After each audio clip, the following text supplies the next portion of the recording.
Imagine waking up one morning, stepping out into your garden, and finding silence. Not the pleasant kind, with birdsong. A different silence, a dead one. Not a single hum, not a single winged shape hovering over a flower. One scientist, many attribute the words to Darwin, once said something like this: if pollinators vanish from the face of the earth, the planet's plant life will collapse within less than a single human generation. That's not a poetic metaphor. It's not a scare story for children. It's the position of modern ecology, backed by decades of field research, satellite observation, and laboratory experiments. And at the center of that story is a creature the size of your little fingernail. A bee. You've probably seen one thousands of times. Maybe you waved it away. Maybe it frightened you. Maybe you just didn't pay attention. It's flying around, so what? There are plenty of insects. But today I want you to see it differently. Because what is happening to bees right now, as you read these words, is one of the quietest and most terrifying crises humanity has ever faced. And city dwellers are the last to notice. Because city dwellers have supermarkets, for now. But let's start at the beginning. With the bee itself. There are approximately 25,000 species of bees on Earth. 25,000. That's not a typo. Most of them are solitary. They don't build hives, they don't produce honey, and they live completely unnoticed, in burrows in the ground, in hollow plant stems, in cracks in old trees. When we say bee, we almost always mean just one species, the honeybee. The one that lives in hives makes honey, and is probably one of the most studied insects on the planet. And it still manages to surprise us. Look at a bee closely, not with the eyes of someone who wants to swat it away, but with the eyes of someone who wants to understand. Its body is built like a perfect tool. 3 pairs of legs, each with its own job. The front ones clean the antennae, the back ones carry special pollen baskets. The antennae aren't just decoration or a sense of smell. They're a multifunction sensory device that simultaneously detects scents, vibrations, air humidity, and even the electric fields of flowers. Yes, flowers have weak electric fields, and bees can feel them. This isn't science fiction. It was demonstrated in a laboratory at the University of Bristol less than 20 years ago. A bee has 5 eyes. 5. 2 large compound eyes that see the world as a mosaic of thousands of tiny images, and 3 simple eyes on top of its head that detect light intensity and help with spatial orientation. And here's something truly remarkable. Bees perceive polarized light. That means they can see the direction in which light waves are oscillating as they reflect off the sky. And from that pattern, they can tell exactly where the sun is, even when the sky is completely overcast. A bee will never get lost on a cloudy day. It carries a built-in compass that runs on the sky itself. But a single bee alone isn't the whole story. The real wonder begins when bees come together.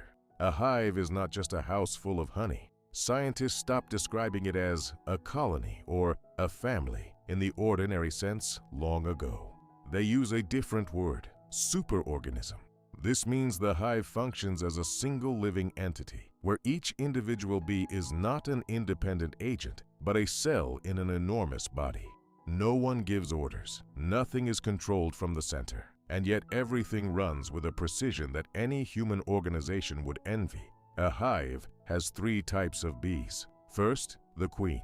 Just one for the entire hive. Her job is simple and enormous at the same time. She lays eggs. During peak season, she does this up to 2,000 times a day. A queen can live for several years, while a regular worker bee in summer lives around 6 weeks. Second, the worker bees.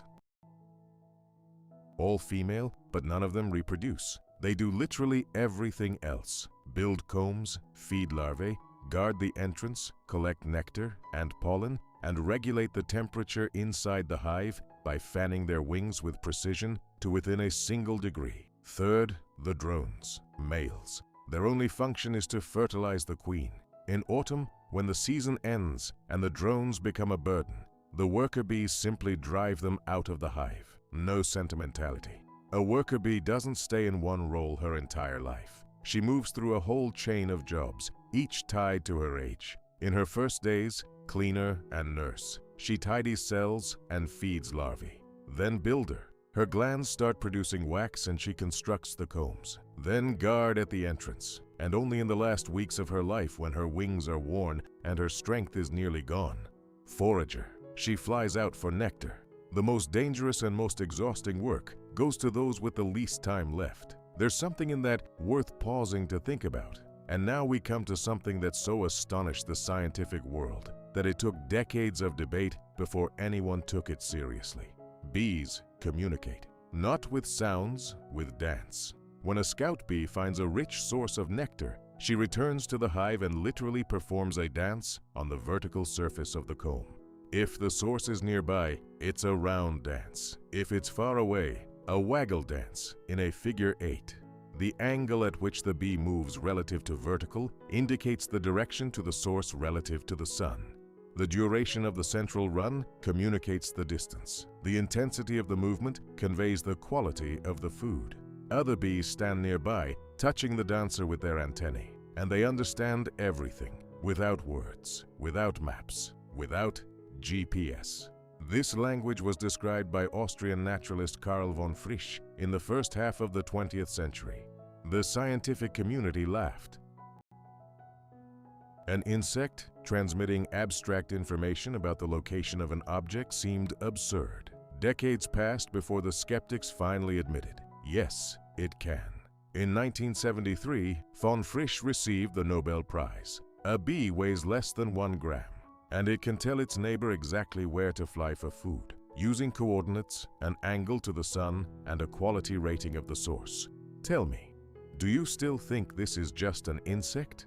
Picture an early morning somewhere in the mountains. A bee leaves the hive before most people have opened their eyes. In a single day, she will visit between 500 and 1,500 flowers. She'll return, hand off the nectar, and fly out again, over and over, until her wings are worn to nothing, until the last day of her life. To produce just 1 single tablespoon of honey, around 12 bees must work their entire lives. Their entire lives, from first flight to last. 12 lives, 1 spoonful. The next time you stir honey into your tea, remember that number. Honey is not simply a sweet liquid, it's one of the most extraordinary substances nature has ever produced. In Egyptian tombs, more than 5,000 years old, archaeologists have found sealed jars of honey. They opened them, and the honey was still edible. 5,000 years. No other organic substance has a shelf life like that. The secret is in the chemistry. Honey contains very little water, has an acidic environment, and releases tiny amounts of hydrogen peroxide. Bacteria simply cannot survive those conditions. Nature invented the perfect preservative long before humans invented the refrigerator. And that's why honey was used for thousands of years as more than just food. It was used as a wound dressing. In ancient warfare, soldiers applied honey to injuries to prevent infection. This wasn't folk medicine or superstition. It worked.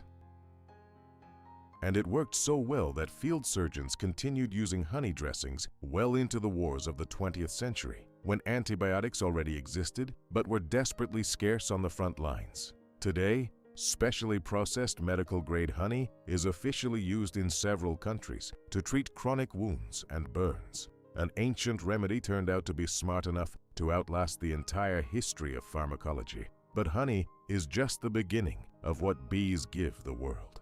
Beeswax. Young worker bees produce it using special glands on their abdomen.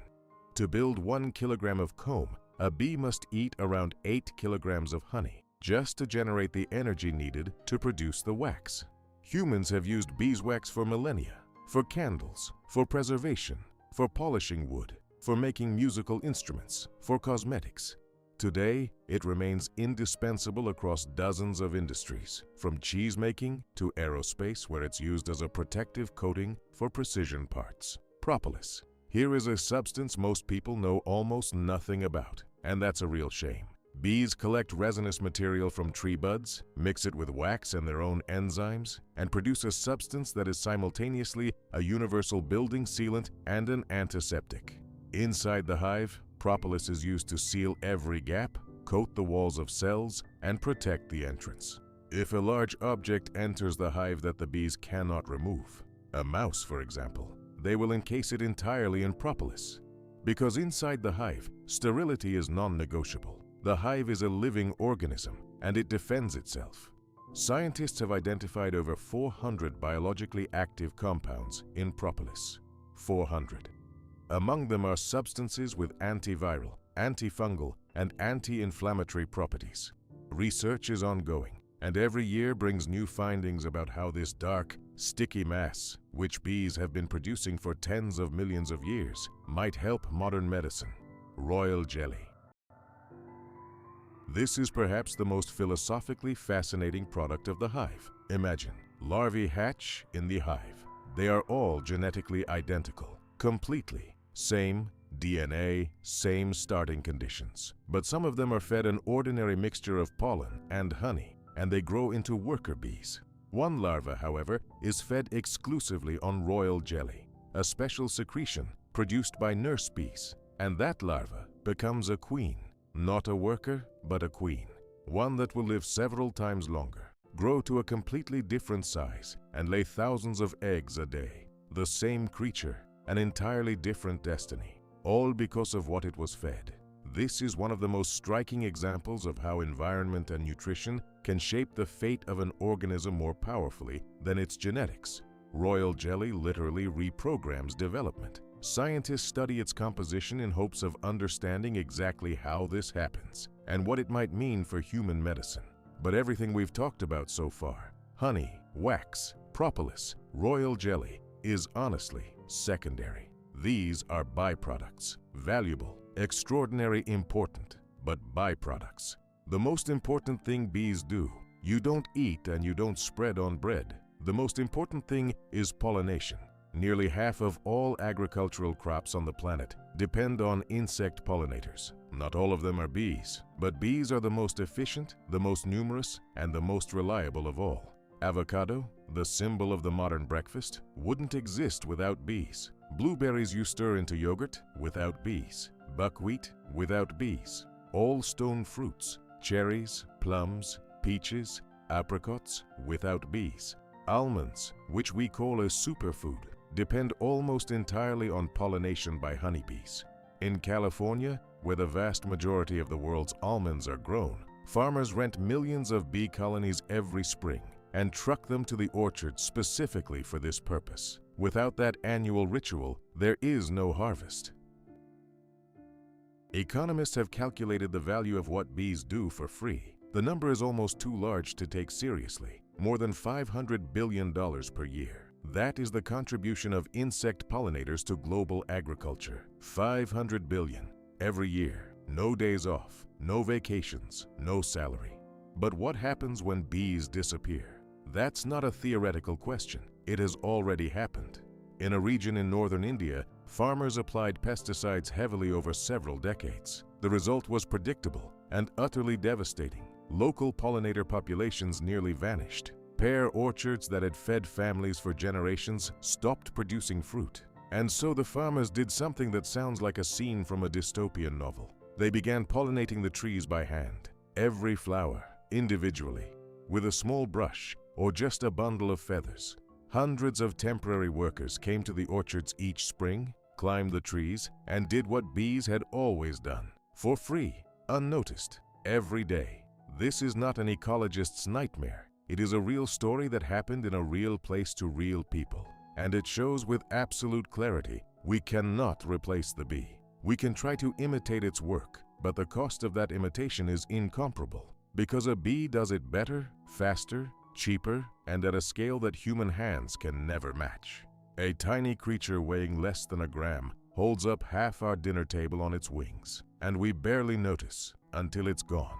There are stories that never make front pages, not because they're unimportant, but because they unfold too slowly for the news cycle. Not an explosion, not an overnight catastrophe, a quiet, gradual, almost invisible disappearance. That is exactly what has been happening to bees since the mid-1990s. Scientists are recording population declines across the world, in North America, Europe, Asia. Beekeepers open their hives in spring and find them empty. Not dead bees inside, just empty combs. The bees left and never came back. This phenomenon is called colony collapse disorder, and it still has no single explanation, because the causes are not one or two. There are several, and they all act simultaneously, reinforcing each other like blows landing from every direction at once. The first cause is chemistry. Beginning in the 90s, a new class of pesticides spread widely through agriculture. They work differently from the old poisons. They don't kill a bee outright. They do something worse. They disrupt its nervous system at a subtle level, in a way that destroys the bee's ability to remember roots. The bee flies out of the hive, finds a flower, collects nectar, and cannot find the way home. It circles, disoriented, and dies alone somewhere in a field. The hive receives neither food nor any information about where to find it. The colony slowly weakens. Research has shown that even doses of these substances, considered safe for bees, can impair their sense of smell. That same remarkable sensory tool we described earlier. The bee stops being able to distinguish the scents of flowers. For her, it's like going blind. The second cause is a parasite, a mite called varroa, originally from Southeast Asia. The native Asian bees developed resistance to it over thousands of years of coexistence. The European honeybee did not. When international trade in bees and beekeeping equipment took off in the 20th century, varroa spread around the world. Today it is present on every continent except Australia. The mite attaches to the bee, feeds on its tissue, and simultaneously transmits viruses. An infected colony weakens gradually. First come bees with deformed wings. Then the brood begins to die. Then the entire hive collapses.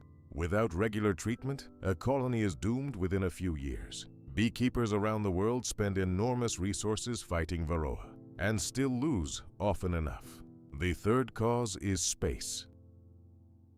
Modern agriculture is built on monocultures, thousands of hectares of a single crop, wheat, corn, rapeseed. Efficient from a production standpoint, catastrophic from an ecological one.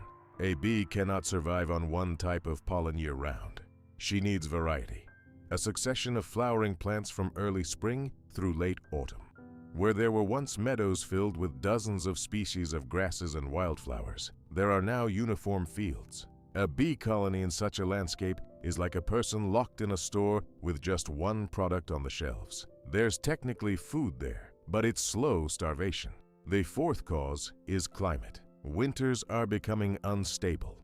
Thaws in January give way to hard frosts in March. Bees respond to warmth instinctively. They become active, begin raising brood, burn through their winter honey stores. Then the cold snaps back, and the colony finds itself without food in the middle of winter. Biological cycles shaped over millions of years cannot adapt quickly enough to the pace of climate change in recent decades. Now let's talk about what happens if nothing changes. Not in abstract terms, but concretely, year by year. Year 1, after a critical decline in pollinator populations. Crops that depend on pollination fail. Food prices rise sharply. Avocados, berries, nuts, fruit. All of it becomes a luxury. This is no longer ecology, it's economics, and every shopper will feel it at the checkout. Years 2 and 3, wild pollinators, bumblebees, solitary bees, certain flies and butterflies cannot compensate for the loss of honeybees at scale. They too are under pressure from the same forces: pesticides, habitat loss, climate change. They disappear next, and with them go the birds and small mammals that feed on insects or on the fruits of pollinated plants. Food chains begin to break, not in one place but in many simultaneously. Years 4 and 5. Changes in ecosystem structure become irreversible. Plants that cannot reproduce without pollinators give way to those pollinated by wind. Grasses, conifers. Biodiversity collapses. Landscapes change. It doesn't happen everywhere at once, and it doesn't happen overnight. But the direction of the process can no longer be stopped. This is not the plot of a science fiction film. This is what scientists describe in academic journals, without dramatic music, in the dry language of data. And that is exactly what makes it more terrifying than any film. But humans are inventive creatures, and while some researchers are documenting the decline, others are searching for solutions. Engineers are developing biomimetic drones, tiny flying devices capable of transferring pollen from flower to flower.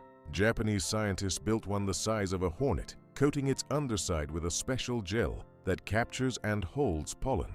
Technically, it works, but scale, that's where the beauty of the idea falls apart. A single bee colony of 50,000 individuals pollinates an area in a season that would require millions of drones operating without pause to cover. The cost of such an operation would make any harvest literally worth its weight in gold. Mathematicians and programmers study swarm behavior for a completely different reason. They want to understand how thousands of simple creatures, with no central control, make complex collective decisions. Algorithms based on swarm intelligence are already being used to optimize delivery routes, manage traffic in computer networks, and even coordinate groups of autonomous robots. The bee has become a teacher for artificial intelligence. It does this without knowing it at all. And now, the part that makes it worth reading this far. Facts that upend everything you thought you knew about this small creature. Bees are older than most flowering plants. They appeared on Earth first, and in fact, played a role in shaping flowers into what we know today. Bright petals, sweet nectar, fragrance. Evolution didn't create these to delight humans. They are signals directed at bees. A flower is an advertisement designed for one specific customer, and that customer has been flying for around 100 million years. Bees can learn by watching other bees. In a series of experiments, scientists showed that a bee which observes another bee solving a task, for example, pulling a string to get food, will then perform the same action itself. What's more, it passes that knowledge on to the next bees. This is not instinct. It is social learning, something we've long thought of as a trait of highly developed creatures. Bees distinguish musical rhythms. Experiments have shown that they can tell rhythmic patterns apart and respond to changes in rhythm. The mechanism behind this ability is not yet fully understood, but the simple fact that it exists is enough to make you wonder how much richer the inner lives of these creatures are than we've been willing to accept. Bees sense the Earth's magnetic field. Particles of magnetite have been found in their bodies, the same mineral that migratory birds use for navigation. A bee literally carries inside it a compass tuned to the planet's magnetic field. In addition to polarized light, the electric fields of flowers, and detailed scent maps of its surroundings. This creature navigates by several completely independent systems at once. Any engineer who hears this will feel something very close to professional envy. So what do we do with all of this? We don't panic, we don't despair, but we don't look away either. There are specific actions that work, and that anyone can take, whether they live in a house with a garden or in a city apartment. If you have a lawn, leave part of it uncut. Just stop mowing one corner. Dandelions, clover, vetch, these aren't weeds. They're a restaurant for pollinators, open from April through October. If you have a garden, don't apply chemicals during flowering. This is when bees work most intensively and are most vulnerable. Wait 2 weeks after the petals have fallen. If you buy honey, buy it from a local beekeeper, not from a supermarket. A local beekeeper is someone personally sustaining living colonies in your region. Every jar you buy from them is a direct investment in keeping bees alive near you. None of these actions require money, special knowledge, or heroic effort. They require only one thing: awareness. An understanding that the small buzzing creature you've been ignoring holds up something far greater than just honey on its wings. It holds up our breakfast, our forests,